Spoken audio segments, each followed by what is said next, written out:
Have you ever considered a city as an organism, a living, breathing thing where everything is interrelated? From healthcare and education to economic development and job creation, the arts, everything is intertwined. And today I'm going to give you some real-world examples of those, but I'm also going to tell you how that organism can get sick and become unhealthy.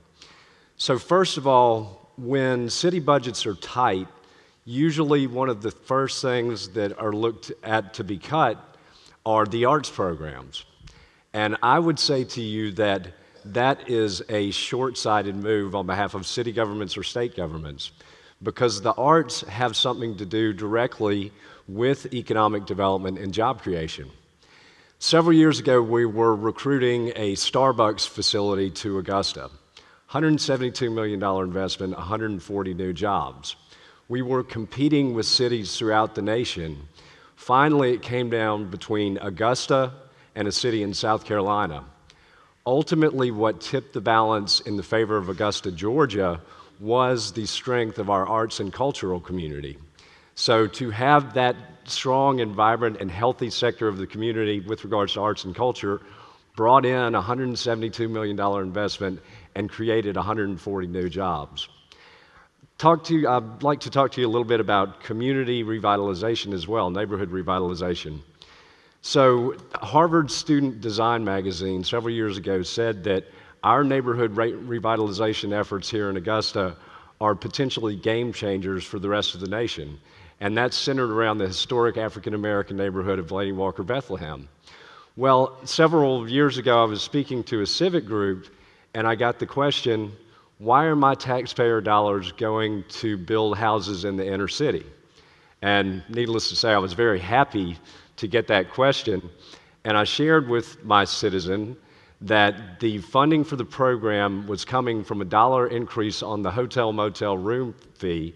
So the funding was coming from other people, visitors to the area, not from that taxpayer's pocket. I also shared with him that when we first started the program, we were told that we were never going to sell a house in that neighborhood. Well, now we can't build them fast enough. It's also added $4 million to the tax base, which helps us keep taxes in the area of the city where this gentleman lived low. So it's return on investment. And at this point, we are now at a 7-to-1 private to public investment ratio with that initiative. So it makes good sense. Crime has gone down in the neighborhood, which helps free up resources for the sheriff's department and law enforcement. But what's happening in the inner city has an impact throughout the community.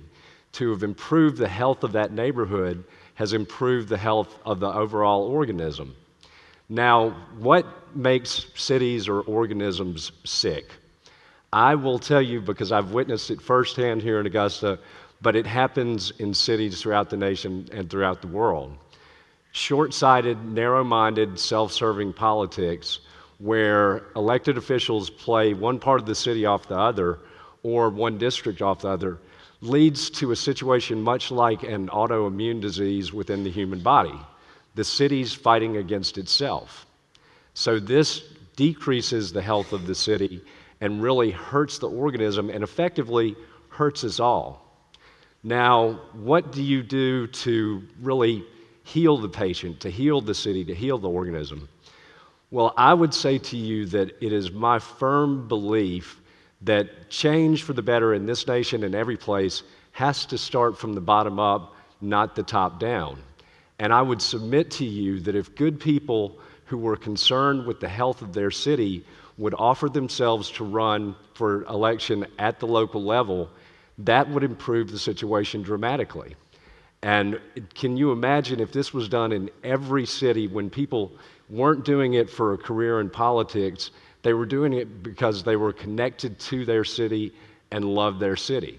I think that we would have a revolution. And I will share with you my own story.